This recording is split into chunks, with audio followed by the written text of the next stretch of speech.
Il y a énormément de gens qui veulent lancer leur app ou leur SaaS. Surtout ces dernières années où de plus en plus de gens, moi y compris, ont commencé à parler de SaaS ou d'applications bien plus souvent. Pourtant, à l'instar des startups il y a déjà des années, la plupart des indie hackers, SaaS makers tentent de lancer des choses mais n'y arrivent pas. Et aujourd'hui, je vais te dire exactement pourquoi peut-être tu es dans la même situation. Et je vais te donner un exemple parfait en t'expliquant la situation de ce mec qui a créé une app qui a généré plus de 3 millions d'euros en un peu plus d'un an. À la fin, je te dirai même combien de jeux il a fait avant d'arriver à ce résultat. Alors reste absolument jusqu'à la fin parce que c'est en regardant l'entièreté de la vidéo que tu comprendras tout. Bon, là tu te dis sûrement, mais pour qui il se prend ce mec-là? Pourquoi il pense qu'il peut me donner des conseils à moi et pourquoi il pense que lui il sait? Pour me présenter rapidement si t'es nouveau sur cette chaîne, ça fait plus de 10 ans que je suis développeur, j'ai commencé par une carrière de freelance et depuis déjà plus de 6 ans, je crée moi-même mes propres SaaS. Mon plus gros SaaS a dépassé les 2 millions d'euros de LTR et lui je l'ai créé il y a 5 ans. Avec ce SaaS, je suis même à Station F, le plus grand campus de start-up au monde, c'est pas moi qui le dis, c'est eux. Mais avant d'en arriver là, j'ai fait des tas et des tas et des tas de projets. D'ailleurs, en fait, si je me suis mis à apprendre le code, c'était pas en choisissant un cursus au hasard. J'ai appris le code quand j'étais encore au lycée parce que je voulais créer des choses. Je voulais créer un site de streaming d'animé parce que j'étais un grand fan d'animé. Et depuis ce jour-là, j'ai créé des tas de projets. Certains à but non lucratif et certains à but lucratif. Et il y en a énormément qui ont échoué. À force de faire des projets, j'ai forcément traîné avec des gens qui faisaient des projets comme moi. Et ce que j'ai remarqué chez certains d'entre eux, surtout ceux qui sont développeurs à la base, c'est deux choses essentielles. La première chose, c'est le manque de passage à l'action. Alors oui, t'en as plein, ils vont te dire, mais regarde, j'ai fait ce projet, j'ai codé pendant des heures, des semaines, des mois. Et aujourd'hui avec l'IA, c'est encore plus vrai. Ils vont produire du code, et ils vont avoir l'impression qu'ils sont passés à l'action. Mais en fait, derrière tout ça se cache souvent une procrastination déguisée. La réalité, c'est que ce qui fait qu'un projet va fonctionner ou pas, c'est une multitude de choses. Mais un des éléments centraux, c'est le fait d'aller se confronter à tes clients et c'est le fait d'aller vendre. Que ce soit en faisant de la vente pure et dure ou en faisant du marketing. Mais beaucoup de gens qui lancent des apps se concentrent beaucoup sur la partie construction de l'app, vont se donner plein de tâches à faire autour et vont essayer d'éviter le plus possible le moment où ils doivent vraiment aller parler à leurs utilisateurs. C'est pour ça que c'est une forme de procrastination déguisée. Et c'est pour ça que beaucoup de gens ont des projets qui n'aboutissent pas. La première étape pour augmenter les chances que le projet fonctionne, c'est qu'il faut aller se confronter à sa cible. Je vais te montrer un exemple concret avec ce mec-là. Dan fait des jeux. Il a sorti une vidéo YouTube qui est incroyable, que je te mettrai dans la description, où il explique comment il a créé un jeu qui a généré plus de 3 millions d'euros. Déjà, il a commencé par une chose aussi que beaucoup de gens oublient. Il a démarré par un problème. Alors tu ne le sais peut-être pas, mais en fait, il y a des pubs qu'on voit sur TikTok ou Instagram qui sont des pubs pour un faux jeu. La pub te fait croire qu'il y aura ce jeu-là, alors qu'en fait, derrière, c'est autre chose. Beaucoup de gens se plaignaient du fait que derrière, ce n'est pas le vrai jeu. Et donc, il s'est dit, je vais faire le vrai jeu. Donc, il a trouvé un problème avec une demande et pour une cible précise. Ensuite, bien évidemment, il s'est mis à construire le produit. Et là aussi, c'est important. Beaucoup de gens vont te dire, non, ce qui compte, c'est la distribution. La distribution n'est rien s'il n'y a pas de rétention. Et la rétention vient d'un produit qui est bien fait. Donc, bien évidemment, que construire ton produit, c'est important. Pas seulement la partie code, mais toute la partie.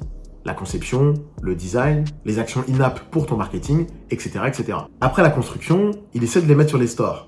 Et là, première claque, les stores le refusent. Et là, il est arrivé pile à la deuxième chose pour moi, qui fait que beaucoup de gens qui lancent des SaaS ou des apps n'avancent pas. C'est le manque de résilience ou de réactivité à une situation. Concrètement, là, il vient de se faire stop par les stores. Une majorité de gens que je connais auraient abandonné à cette étape. Se serait dit, bon, bah, c'est pas pour moi, tant pis, ils m'ont bloqué, je peux rien faire. Lui, il a bataillé, non pas pendant un jour, non pas pendant une semaine, même pas pendant un mois. Il a bataillé 60 jours. 60 jours, 2 mois de négociation pour qu'enfin, les stores l'acceptent. Et à ce moment-là, il a toujours pas fait d'argent, mais il a persévéré et il a su s'adapter à la situation. Et ça, pour moi, c'est un élément réellement important. Avant que je t'explique la suite de ce qui s'est passé avec lui, je vais donner un exemple avec moi. Le SaaS dont je parlais tout à l'heure, mon plus gros SaaS Teach Easy, quelques jours avant que je ne le sorte, j'ai eu 2 gros soucis. La première chose, c'est que mon hébergeur avait un blocage au niveau des noms de domaine, ce qui était très embêtant parce qu'en fait, mon SaaS tourne autour du fait que je crée des sites pour les gens et si on peut pas connecter de nom de domaine, bah, c'est pas fou. Et j'avais un réel gros problème autour de ça. La deuxième chose, c'est qu'un concurrent très connu, qui s'appelle Marketing Mania, qui a une chaîne avec des tas d'abonnés, déjà même à l'époque, venait de sortir un concurrent direct. Ces deux choses-là sont arrivées au début de mon lancement. J'aurais pu abandonner. J'aurais pu me dire, bon bah du coup ça sert à rien de lancer ce projet. Il y a un gars français plus connu que moi, qui a plus d'armes que moi, qui va se lancer avec quasiment le même angle. En vrai, on n'était pas exactement sur la même chose, mais juste similaire. Et deuxièmement, le problème des noms de domaine allait être vraiment embêtant. Mais j'ai pas lâché l'affaire. J'ai persévéré, mon hébergeur a accepté de faire une exception pour mon application, après avoir bataillé énormément avec eux, et au final, j'ai pris une direction très différente de celle de Marketing Mania, et des actions marketing différentes, qui font que j'ai même réussi à me positionner devant lui, devant son propre nom, pendant quasiment un an. Ça, c'est la persévérance et la résilience et la faculté à s'adapter à une situation. Et le souci, c'est que beaucoup de gens ne font pas ça. Beaucoup de gens abandonnent un peu trop vite ou vont persévérer sur les choses qui ne sont pas les plus importantes à ce stade-là. Souvent un peu par déformation professionnelle, quand on vient du dev à la base, ou parfois, comme je dis, c'est de la peur, et cette peur nous fait ensuite procrastiner. La peur d'échouer, la peur de réaliser qu'on n'est pas à la hauteur, et par peur de ça, ils ne veulent pas aller se lancer. Alors qu'en fait, c'est pas très grave d'échouer. Échouer, c'est un signe que t'as tenté, et pour moi, ceux qui tentent ont déjà fait un travail monstre. Maintenant, revenons-en à Dan fait des vidéos. Après donc 2 mois de négociations, il a enfin son app sur les stores. Il crée une vidéo YouTube en jouant justement sur cet aspect de faux jeu. Donc il va se confronter à sa cible en utilisant en plus les mots-clés, l'image et tout ce qu'il faut pour essayer de toucher la cible finale. Et beaucoup de gens vont dire qu'il a juste eu de la chance. Et cette phrase fait partie du problème. Cette phrase, c'est ce qui fait que certains n'avancent pas dans leur projet. Mais écoute et tu vas comprendre pourquoi. Il sort sa vidéo et elle fait 30 000 vues. Et elle commence à générer un peu d'argent, $29. On est presque 100 jours plus tard, il n'a généré que $29. Mais c'est ça la dure réalité de l'entrepreneuriat. Tout le monde ne se met pas à faire 10K dès la première semaine ou dès le premier mois. Ensuite, il double down. Il se met à faire du contenu vertical et à copier un peu justement les fausses pubs. Boum, quelques jours plus tard, on monte enfin à $1000.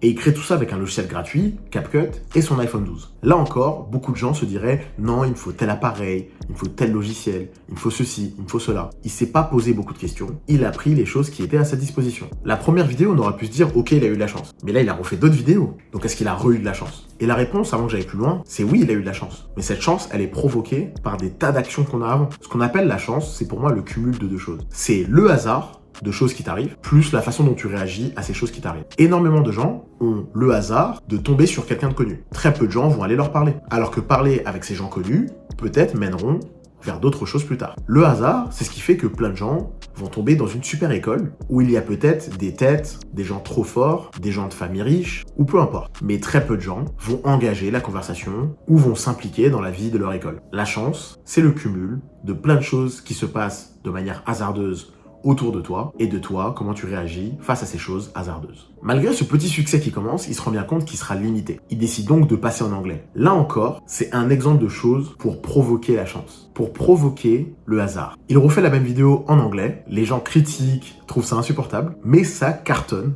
10 fois plus que la vidéo en français, et ça génère près de $22 000.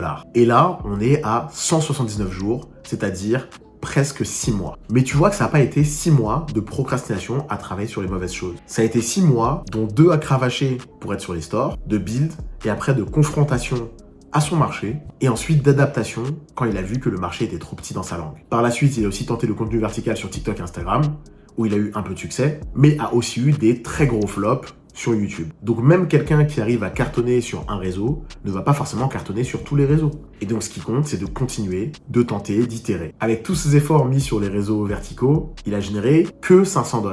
Mais c'est déjà pas mal. Sauf que là, encore un gros coup de chance. Il se fait contacter par un développeur qu'il connaît. Le développeur lui dit « Écoute, j'adore le truc, je suis prêt à investir dans ton jeu pour t'aider à faire des pubs et derrière, je prends juste un pourcentage. » Il était prêt à investir $10 000 par jour dans les pubs. Donc il démarre, il se met à faire plein de vidéos qui vont être utilisées dans les pubs. Ça commence à marcher, il monte à $100 000 de revenus. Les jours passent, on atteint $500 000, puis 1 million. Bref, je vais pas te faire toute sa vidéo parce que je vais te la mettre dans la description pour que tu puisses aller la voir. Mais si je te parle de tout ça, c'est parce que de l'extérieur, on pourrait croire que c'est juste un gars qui a eu de la chance. Oh, c'est un gars, il s'est fait contacter par quelqu'un qui était prêt à le financer $10 000. Avec tout ce que je viens de t'expliquer, tu vois bien que non. Il a fait des choses que beaucoup de gens ne font pas. Et bien sûr, son projet aurait pu ne pas fonctionner du tout. Mais ce n'est pas comme ça qu'il faut réfléchir. La question, ce n'est pas est-ce qu'en faisant ça, le projet marche à tout prix? La question, c'est quelles sont les choses que je fais qui, dans la majorité des cas, font que ça ne fonctionnera pas. Et aujourd'hui, à travers des erreurs que j'ai faites, à travers des projets que j'ai faits, à travers l'histoire de d'autres que j'ai rencontrés sur les 20 dernières années, parce qu'on dirait pas comme ça, mais j'ai bientôt 35 ans, et bien, à travers tout ça, ce que j'ai vraiment remarqué qui fait la différence entre ceux qui ont des projets qui réussissent et les autres, c'est le passage à l'action. Et par là, j'entends le fait d'aller se confronter le plus vite possible à sa cible, à son marché, et ensuite de persévérer et s'adapter. Et ce mec qui a fait ce jeu, avant qu'un studio ne lui propose 8 millions de $ pour acheter le jeu, avant de même atteindre les 3 millions de $ de revenus, comme tu le vois en haut à gauche, il y a eu plus de 380 jours de travail. Mais de travail actif dans la bonne direction. Et surtout, il y a eu 150 tentatives de jeu avant de tomber sur le bon. J'espère que cette vidéo t'aidera à relativiser sur ce que tu fais. J'espère que cette vidéo débloquera quelque chose chez toi. En attendant, like la vidéo et abonne-toi.